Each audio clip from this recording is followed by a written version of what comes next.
জায়গার ফোর্ট থেকে অটো করে আমরা ডিরেক্ট গেলাম নাহারগড় ফোর্ট। প্রায় 16 কিলোমিটার পথ অতিক্রম করে আমরা পৌঁছে গেলাম নাহারগড় ফোর্টে। নাহারগড় ফোর্ট জয়পুরের একটি ঐতিহাসিক দুর্গ। নাহারগড় ফোর্টের মেন অ্যাট্রাকশনই হলো ওয়াটার হারভেস্টিং সিস্টেম। জলকে কিভাবে ওই সময় হারভেস্ট করা হতো তার সমস্ত পদ্ধতি এখানে দেখতে পাওয়া যায়। তো আমরা পৌঁছে গেছি নাহারগড় ফোর্ট, দেখতেই পাচ্ছ, কিন্তু প্রচণ্ড ভিড়। আমরা আগে কিছু খেয়ে নিই, আমাদের সকলের খিদে পেয়েছে, আগে খেয়ে নিই, তারপর আবার তোমাদের সাথে কথা বলছি। প্রচুর ভিড়, দেখো গাড়ি গাড়ি চারিদিকে। তো চলো যাওয়া যাক, আগে খাচ্ছি না যাচ্ছি দেখছি। টাটা। তো খাওয়া দাওয়া একটু করলাম, ভেলপুরি, চটপটি, পেয়ারা, ম্যাগি, স্যান্ডউইচ। এখানে ছিল একটা ফাস্টফুড সেন্টার, ওখানে খেলাম। ভেতরে গিয়েও রেস্টুরেন্ট যেটা আছে সেটাতেও যাবো। আপাতত সবারই খুব খিদে পেয়েছিল, আমাদের খেলাম। তো চলো যাওয়া যাক ভেতরে, এবার তোমাদেরকে ব্যাক ভিউ দেখাই। টাটা। নাহারগড় ফোর্টের প্রবেশপথের নাম হলো তারি গেট। নাহারগড় ফোর্টের এন্ট্রি ফি হলো 50 রুপিস পার পারসন, আর ফরেনারদের জন্য লাগে 200 রুপিস। আর যাদের কাছে স্টুডেন্ট আই কার্ড আছে তাদের জন্য ফি লাগে 20 রুপিস অনলি। টাইমিং হলো প্রায় 10টার সময় খুলে যায় আর রাত্রি 9:30 পর্যন্ত প্রায় খোলা থাকে। আর হোলির দিনে এখানে ছুটি থাকে, তাই এই ফোর্টটিও বন্ধ থাকে। তো আমরা এখন নাহারগড় ফোর্টের ভেতরে, প্রচন্ড ভিড়, কোথায় কি যাবো বুঝতে পারছি না। এটা হচ্ছে শীষমহল, এই যে সব জায়গাতে চরম ভিড়। এই তো শীষমহল লেখা আছে। নাহারগড় ফোর্টে ইয়ারের 4 দিন ফ্রিতে এন্ট্রি পাওয়া যায়, যেমন 30th March, 18th April, 18th May and 30th September. তো ফ্রিতে যেতে গেলে এই দিনগুলোতেই আপনাদেরকে যেতে হবে। তো নাহারগড় ফোর্টের এন্ট্রি হওয়ার পরেই দেখতে পাওয়া যায় প্রথমেই সেটা হচ্ছে শীষমহল। আর শীষমহলের সামনেই দাঁড়িয়ে আছে এই রয়্যাল পালকিটা, যেটা দেখতে অতি সুন্দর। তার সাথে সাথে আছে ওয়্যাক্স মিউজিয়াম। ওয়্যাক্স মিউজিয়ামের সামনে একটা বিশাল বড় সিন্ধুক আছে। তার সাথে সাথে তো প্রাকৃতিক সৌন্দর্য তো আছেই, তার পাশে দেওয়ানে খাস, দেওয়ানে আম, সেগুলোও উপস্থিত রয়েছে। তার সাথে রয়েছে ঘোড়ার আস্তাবল, অনেকটা জায়গা জুড়ে ঘোড়ার আস্তাবলগুলো বানানো। এই যে তার সাথে সাথে SBI এর একটা ATMও বানানো হয়েছে, এটা একদমই নতুন হয়েছে, তো দেখতে ভীষণ সুন্দর বানিয়েছে কারুকার্যর সাথে। শীষমহল ওয়্যাক্স মিউজিয়ামে ঢোকার জন্য আলাদা করে এন্ট্রি ফি দিতে হয়, কিন্তু বাকি কোনো জায়গায় যাওয়ার জন্য এন্ট্রি ফি দিতে হয় না। শুধুমাত্র পাড়াওয়ের যে রেস্টুরেন্টটা আছে সেটার জন্য আলাদা করে কুপন কাটতে হয়। এখন আমরা যাচ্ছি মাধবেন্দ্র ভবনের দিকে।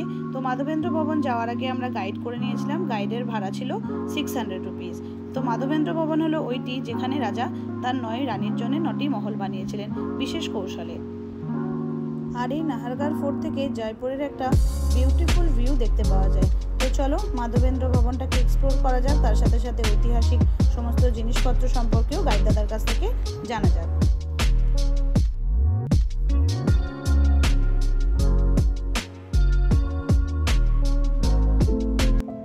মাধবেন্দ্র ভবন হলো এই ফোর্টের মেন এরিয়া, যেখানে ওই 9 রানীর মহল বানানো আছে। রাজা এমনভাবে এই 9টি মহল বানিয়েছিলেন পাশাপাশি, যাতে নারীদের মধ্যে কোনো ঝগড়া বিবাদ না হয়। আর সব থেকে ইন্টারেস্টিং ব্যাপার হলো মহলগুলির মধ্যে দিয়ে একটা সুড়ঙ্গ পথের মতো বানানো আছে, যেই পথ দিয়ে রাজা সব রানীদের মহলে যাতায়াত করতেন, কিন্তু কেউ বুঝতেই পারতো না রাজা কোন রানীর কাছে আছেন। নাহারগড় ফোর্টকে সুদর্শন প্যালেসও বলা হয়। 1734 সালে রাম সিং এই প্যালেসটি নির্মাণ করাতে শুরু করেন। 1880-তে এটি কমপ্লিট হয়। সওয়াই মাধব সিং তার 9 রানীর জন্য এই প্যালেসটি তৈরি করেন। চাঁদ প্রকাশ, সূর্যপ্রকাশ, আনন্দ প্রকাশ, কুশাল প্রকাশ, লক্ষ্মী প্রকাশ, জওহর প্রকাশ অ্যান্ড ললিত প্রকাশ। দেখে মনে হয় 7টি প্যালেস আছে, কিন্তু 7 নম্বর প্যালেসের মধ্যে আরও 2টো প্যালেস বানানো আছে, যেখানে রাজার মেন 2 রানী থাকতেন, তাদেরকে পটরানী বলা হতো। যাদের প্যালেসের নাম ছিল বসন্ত প্রকাশ আর প্রথম প্রকাশ। ওই প্যালেস দুটি ছিল ডাবল অ্যাপার্টমেন্টের, বাকি প্যালেসগুলো ছিল সিঙ্গেল অ্যাপার্টমেন্টের। আর এই 9 মহলের সামনের জায়গাটায় বিভিন্ন রকমের মনোরঞ্জনমূলক কার্যকলাপ হতো। প্রত্যেক রানীদের মহলেই সমস্ত কিছুর সুব্যবস্থা ছিল। Kitchen, store room, dressing room, bathroom যেমন ছিল, তার সাথে সাথে ড্রেনেজ সিস্টেমেরও ব্যবস্থা ছিল। আরও অনেক রকম অত্যাধুনিক ব্যবস্থা সেখানে উপস্থিত ছিল। প্রত্যেক রানীর সঙ্গে একজন করে দাসী থাকতো, যাদের ঘর ওই মহলের মধ্যেই ছিল আলাদা করে। আর উঠোনে জালি করা ছিল, যেখান দিয়ে বৃষ্টির জল যেত একটি জায়গায়, যেখানে ওয়াটার হারভেস্টিং হয়ে সেই জলকেই ইউজ করা হতো। প্রত্যেক মহলে ছিল 2 তলে বিভক্ত। শীতকালে রানীরা থাকতো নিচে আর গরমকালে থাকতো ওপরে। ওপরে হাওয়া অনেক বেশি ছিল, কারণ নাহারগড় ফোর্ট প্রায় 400 ফুট ওপরে অবস্থিত ছিল, তাই হাওয়া তো বেশি আসতোই, তার সাথে সাথে খসখসের ব্যবহারও তখনকার দিনে করা হতো। রানীদের দোতলার ঘরে আয়নারও সুব্যবস্থা ছিল। নাহারগড় ফোর্টের দেওয়ালগুলিতে সুন্দর কারুকার্য তো ছিল, তার সাথে সাথে এমন সিস্টেম করা ছিল যেন এক প্রান্ত থেকে কথা বললে আর এক প্রান্তে শুনতে পাওয়া যেত, যেন মনে হয় দেওয়ালের কান আছে। ওপরে রাজা আসার একটি গোপন পথ ছিল, যেখান দিয়ে রাজা কোন রানীর কাছে যাচ্ছে কেউ জানতে পারতো না। এমন ব্যবস্থায় করা ছিল যে দাসীরাও জানতে পারতো না রাজা কোন রানীর কাছে আছেন। প্রধান রানীদের মহল রাজার ঘরের একদম সামনে ছিল, বাকি রানীদের ঘরগুলো ছিল পাশে। তাই উঠোনে যদি কোনো প্রোগ্রাম হতো, রাজা এবং রাজার 2 মেন রানী নিজের ঘরের জানলায় সামনাসামনি বসে দেখতে পারতেন, কিন্তু বাকিদের দেখতে হতো পাশ থেকে। সৈনিকদের ছাদে যাওয়ার সিঁড়িগুলো এমনভাবে বানানো ছিল যেখান দিয়ে একজনের বেশি সৈনিক একসাথে যেতে পারতো না। মাধবেন্দ্র ভবনের ছাদ থেকে 9টি মহল খুব সুন্দরভাবে দেখা যায়, এবং এগুলি যে ইন্টারকানেক্টেড সেটাও বুঝতে পারা যায়। আর ছাদের উপর থেকে জয়পুর শহরটাকেও খুব সুন্দরভাবে দেখা যায়। জয়পুরে আসার বেস্ট টাইম হলো অক্টোবর টু মার্চ। তো একদম নাহারগড় ফোর্টের একদম উপরে দেখতেই পাচ্ছ, এদিকের ফুল ভিউ। এখানে হচ্ছে ওই মানে প্যালেস, মানে ফোর্টের মাথাগুলো সব, আর এই দিকে হচ্ছে মানে একদম পেছনটা দেখায়, পুরো পিঙ্ক সিটি দেখা যাচ্ছে। এই দেখো, তো চলো এবার যাওয়া যাক, সানসেট পয়েন্টে যাব, রেস্টুরেন্টটাতেও যাব। তো চলো যাই, খুব ভালো লাগলো, আর ওয়েদারটাও খুব সুন্দর, কিন্তু চারিদিকটা কুয়াশায় ঢাকা, এটাই যা, আর কিছুই না। প্রচুর ক্রাউডেড, আজকে 31 ডিসেম্বর, 31-এ এইটুকু তো ক্রাউড কিছুই নয়। সবাই আজকে পার্টি করবে, সবাই ঘুরতে বেরিয়েছে। তো আমরা জয়পুরে আছি, খুবই ভালো লাগলো।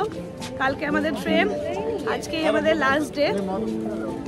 তো চলো নাহারগড় ফোর্টকে আরেকটু এক্সপ্লোর করি। Bye bye. তো আমরা এখন চললাম সানসেট পয়েন্টে। আমরা একটা রিলস বানিয়েছি, তোমরা অবশ্যই আমাদেরকে ইনস্টাগ্রামে দেখো, ইউটিউবেও দেবো, ফেসবুকেও দেবো। তো ইনস্টাগ্রামে দ্য অ্যাডভেঞ্চারাস ফ্যাম ব্লগস নামেই আছে, আর ফেসবুকে স্মিতা পাল সরকারের নামে আছে, তোমরা ওখানেও আমাকে ফলো করতে পারো। তো চলো, আজকে 31, এই জন্যই এত ভিড়। তাও দেখা যাক আমরা সানসেট পয়েন্টে ঠিকঠাক কর্নার পাই কিনা। আজকে সান তাড়াতাড়ি সেট হয়ে যাবে, কারণ হচ্ছে চারিদিকটা কুয়াশায় ভরা। তো আমরা এখন যাচ্ছি, চলো যাওয়া যাক।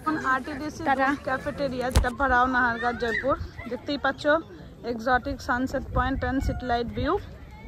তো চলো এটাতে যাবো। টিকিট কাটা হচ্ছে পার পারসন 100 রুপিস করে টিকিট, আর হচ্ছে তার সাথে কমপ্লিমেন্টারি টি, কফি, কোল্ড ড্রিঙ্ক, ওয়াটার, তুমি যে কোনো কিছু নিতে পারো পার পারসন হিসেবে। ওকে, তো চলো যাওয়া যাক ভেতরে। এই যে এটা এর ভিউ ভেতরে। চলো, উপরে জায়গা পেয়েছি, অনেক রিজার্ভ জায়গা আছে, সব জায়গায় এন্ট্রি নেই, জানি না কিভাবে কি ব্যবস্থা, আগে থেকেই মনে হয় বুকিং করাতে হয়। এই দেখো সবাই এখানে খাচ্ছে, আর ওই দেখো ওখানে শহরের ভিউ।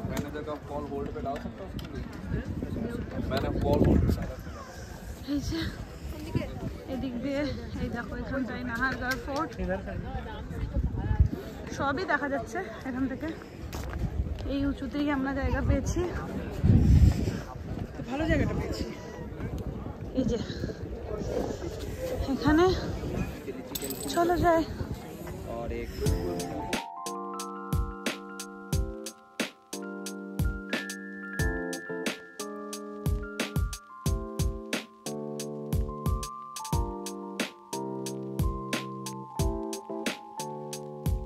তো আমরা এখন এখানে সানসেট পয়েন্টে এনজয় করছি, দেখতেই পাচ্ছ। হেভি ঠান্ডা লাগছে, হেভি ঠান্ডা লাগছে।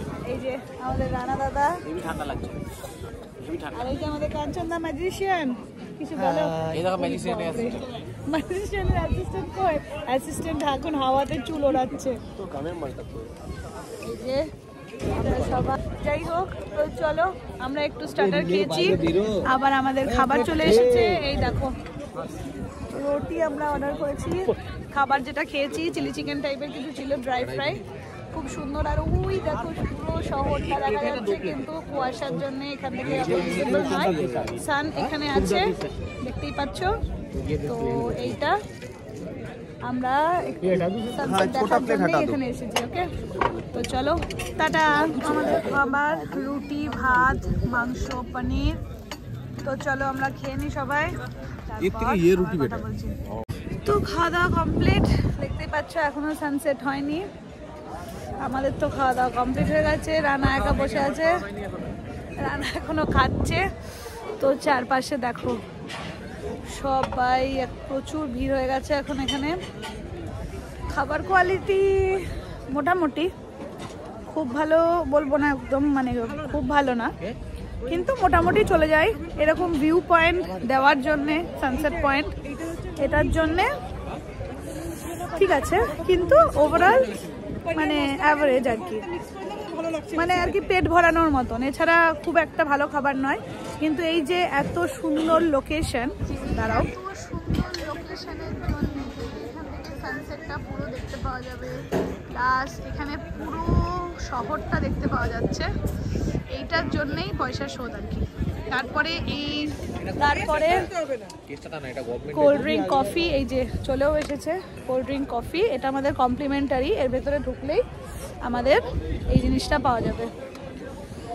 তো এবার কফি এনজয় করি। ভীষণ ঠান্ডা হাওয়া দিচ্ছে, আর খুব ঠান্ডাও আছে, দেখতেই পাচ্ছ খুব ঠান্ডা আছে। তো কফি, কোল্ড ড্রিঙ্ক এনজয় করি আমরা। তো চলো টাটা। সানসেট অবশ্যই দেখাবো, যদি আমি দেখতে পাই তাহলে অবশ্যই দেখানোর চেষ্টা করবো। আমার আইফোনে চার্জ নেই, 5% আর চার্জ আছে, দেখি টিঙ্কুর ফোন থেকে বা কারোর ফোন থেকে করতে হবে। তো চলো টাটা, বাই। তোমাদেরকে একটু রাজস্থানী গানগুলো হয় সেটা দেখে নিয়ে আসি।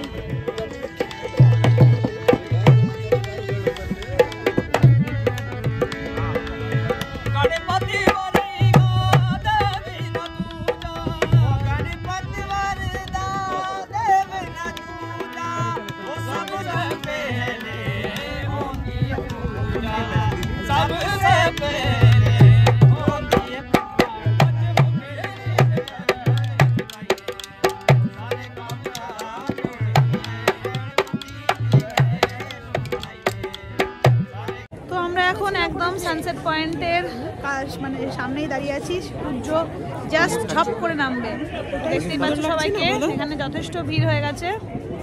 আর নিচেরও একটা ভিউ দেখাই, দেখো মানুষজন কতটা পাগল হয় ছবি তোলার জন্য। দেখো কোথায় উঠেছে, দেখে তো ভয় লাগছে। যাই হোক, চলো তোমাদের জন্য ভয় লাগছে না।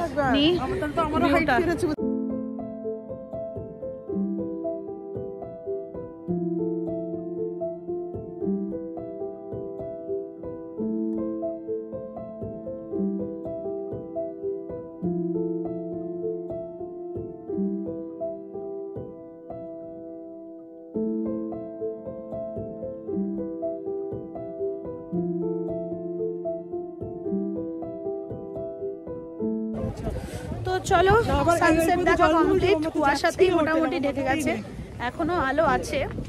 আজকে প্রচন্ড কুয়াশা, প্রচুর হাওয়া দিচ্ছে আর ঠান্ডাও লাগছে। তো চলো এবার নিচে যাই, জলমহলের ওখানে যাব। আর কিছু শপিংও বাকি আছে, সেগুলোও কমপ্লিট করতে হবে। আর মোবাইল তো একদমই চার্জ আউট হয়ে গেছিলো, পাওয়ার ব্যাংক ছিল পাপায়ের, তো সেইটা দিয়েই আপাতত চালাচ্ছি।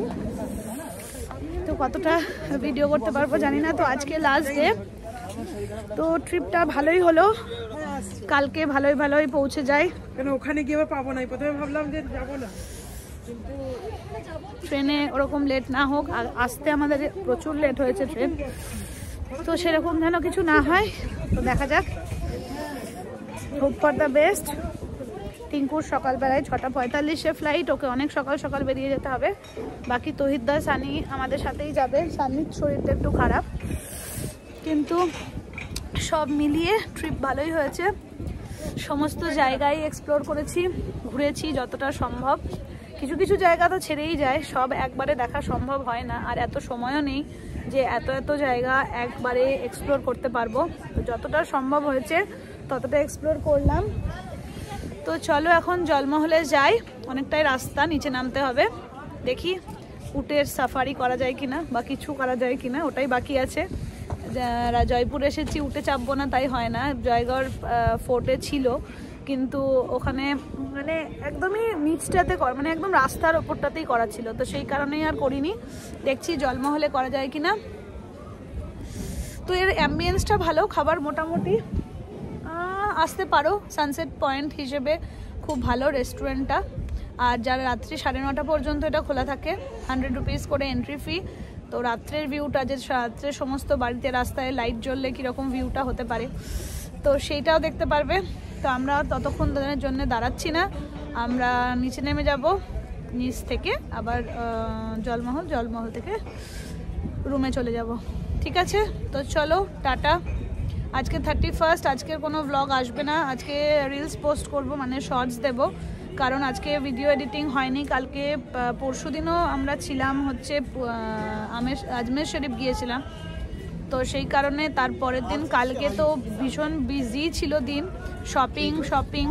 শপিংয়ের পর আমরা গিয়েছিলাম অ্যালবার্ট হল মিউজিয়াম, তারপর ওখান থেকে গিয়েছিলাম শিকারবাগ। তো এসে রাত্রিবেলায় আর ভীষণ টায়ার্ড হয়ে পড়েছিলাম, তাই আর মানে এডিটিং করা হয়নি। তো চেষ্টা করছি আজকে এডিটিং করার। তো কালকে দেব 1 জানুয়ারি, তো জয়পুরের ফার্স্ট ভিডিও, মানে জয়পুর শহরের এক্সপ্লোরেশনের ফার্স্ট ভিডিও আসবে। হয়তো আজকে তো আর দিতে পারছি না, তো 1 জানুয়ারি আমার ভিডিও আসবে। তো অবশ্যই যদি ভিডিও ভালো লাগে তাহলে লাইক করো, শেয়ার করো, আর কমেন্ট করে জানিও কেমন লাগছে তোমাদের আমার ব্লগ। চেষ্টা করেছি ব্লগ ভালো করে করার, ভালো ভালো শর্ট নেওয়ার। তো চলো টাটা এখনকার জন্যে, তারপর আবার পরে দেখা হচ্ছে। এই সেই ওয়াটার হারভেস্টিং করার এরিয়া, যেখানে সমস্ত জায়গা থেকে পুরো ফোর্ট থেকে জল আসতো। তারপর এখানেই ওয়াটারটাকে হারভেস্ট করার পর বাকি জায়গায় ইউজ করবার জন্য নিয়ে যাওয়া হতো। নাহারগড় ফোর্টকে অনেকে হন্টেড প্যালেস বলে থাকেন। তার কারণ হিসেবে জানা যায় যে এই মহল যখন নির্মাণ শুরু হয় তখন প্রত্যেক দিন সকালবেলায় যতটুকু তৈরি করা হতো, পরের দিন সকালবেলায় এসে দেখা যেত যে পুরোটাই ভেঙে গেছে। এভাবে প্রায় 2 বছর কেটে যায়, কিছুতেই মহল নির্মাণ করা যাচ্ছিল না, আর কেউ বুঝতেও পারছিল না যে কী কারণে এরকম হচ্ছে। রাজা অনেক চেষ্টা করেও কিছুই করতে পারছিলেন না।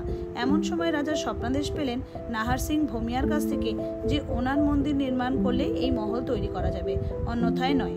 তারপর ওনার নামে একটি দেবস্থান, যা আজও আছে নাহারগড় ফোর্টে, বানানো হয়। তারপর এই মহলটি নির্মিত করা হয়। ওনার নামে সুদর্শনগড়ের নাম নাহারগড় ফোর্ট রাখা হয়। তো আমাদের নাহারগড় ফোর্ট কমপ্লিট। এবার চলো, প্রচন্ড ঠান্ডাও লাগছে,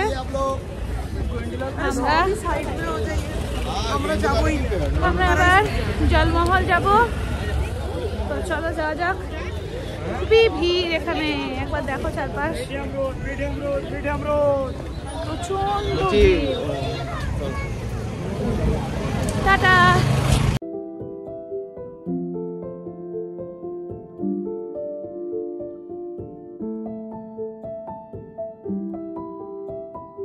তো জলমহলের এখানে চলে এসেছি, আর জুতো কেনাও হয়ে গেল। এই যে দেখতেই পাচ্ছ, আমরা সবাই কিনে নিয়েছি, প্রায় 5-7টা জুতো কিনেছি। 7টা জুতো কিনেছি। তো চলো আরও কিছু দেখছি। ও ম্যাগনেট কিনেছি, বাকি গেঞ্জিগুলো খুঁজছি, আর কুকুবুচুর জন্য কিছু কেনা হয়নি, ওদেরগুলোও নিই। তারপর আবার তোমাদের সাথে কথা বলছি। ওকে টাটা। এখন একটা গল্প বলি, বুঝেছো? আমরা আগের দিনও যখন জলমহল গেছিলাম, তখন আমি, শুভশ্রী, টিঙ্কু, কাঞ্চনদা আর বাবাই মিলে ফিরছিলাম। তো সেম যে রাস্তায় এখন আছি, সেই রাস্তাতেই সেম জায়গাতেই আমাদের গাড়ি খারাপ হয়ে গেছিলো। খারাপ বলতে ওর ব্যাটারি ছিল না। হ্যাঁ, বালাজি রোডে ওর ব্যাটারি ছিল না, তো ব্যাটারিটা এখানে এসেই খচখচ করে থেমে গেল। যাই হোক, আমরা বাড়ি গেলাম, ওখান থেকে মানে হোটেলে গেলাম। আজকে আবার জলমহল গেছি, ওখান থেকে আবার টোটো করেছি আমি, শুভশ্রী, টিঙ্কু। আজকে পাপাই কাঞ্চনদা নেই, আজকে আছে রানা। ঠিক আছে। তো সেম জায়গায় আজকে আবার গাড়ি খারাপ হয়ে গেল, আজকে গাড়ির তারই কেটে গেছে, দিয়ে আবার আমরা নেক্সট টুকটুক করেছি। বলো তো তাহলে আমাদের মধ্যে কে মানে কি হচ্ছে ব্যাপারটা তো বোঝা যাচ্ছে না। সেমই জায়গায় আমাদের কিছু মানে একটা ব্যাপার দেখতে হবে, বুঝেছো? তো আমরা তো একটু চিন্তাই করছিলাম যে কি ব্যাপার হলো, যে এরকমই বারবার আমাদের সাথে সেম জায়গায় কেন হচ্ছে। তো চলো দেখা যাক কি ঠিকঠাক বাড়িতে পৌঁছায় কিনা। চলো টাটা।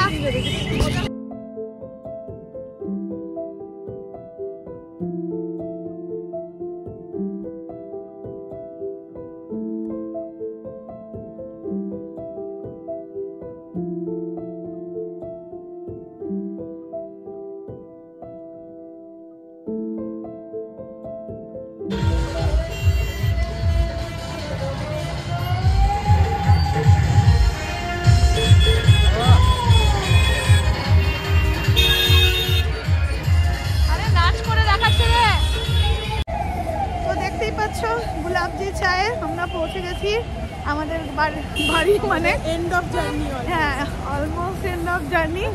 প্রচন্ড ঠান্ডা লাগছে, মানে ঘুরে ঠান্ডা লাগছে, শিরশিরে হাওয়া দিচ্ছে, মানে ভয়ঙ্কর। এই যে এটা হচ্ছে গুলাবজি চায়ে রাত্রিবেলায়। আজকে আমরা কোথাও আর যাবো না, কারণ সবাইকে প্যাকিং করতে হবে অনেক কিছু। তো আমরা এখানে গুলাবজি চায়েতেই খেয়ে নেবো। চলো এখন আগে ফ্রেশন আপ হই, তারপর আবার তোমাদের সাথে কথা বলছি। প্রচন্ড ঠান্ডা লাগছে। তো এখন আমাদের ডিনার টাইম। আমরা একদম এক্সস্টেড হয়ে গেছি, প্রচন্ড টায়ার্ডও হয়ে গেছি, মুখ চোখ ধুয়ে নিয়েছি একদম, দেখতেই পাচ্ছ, ঘুমানোর জন্য রেডি। কিন্তু তার সাথে আমাদের ডিনার হচ্ছে ফ্রাইড রাইস, চিকেন, আর হচ্ছে শুভশ্রীর জন্য মাশরুম আর রুটিও এনেছি।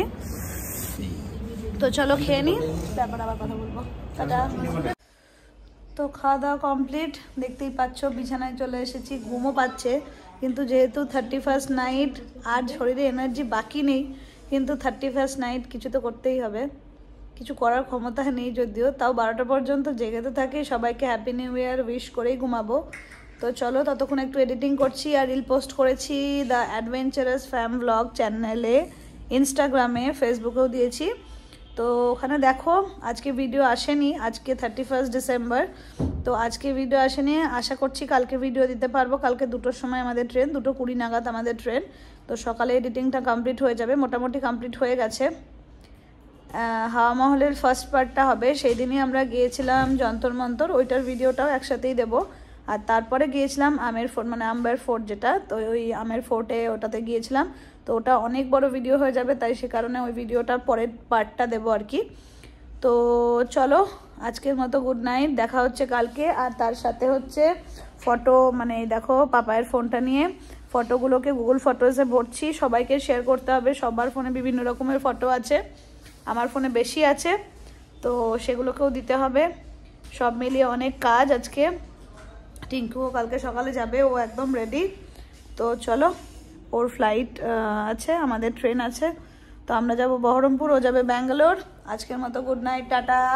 টাটা বলে দাও শুভশ্রী, টাটা, বাই, দেখা হচ্ছে কালকে।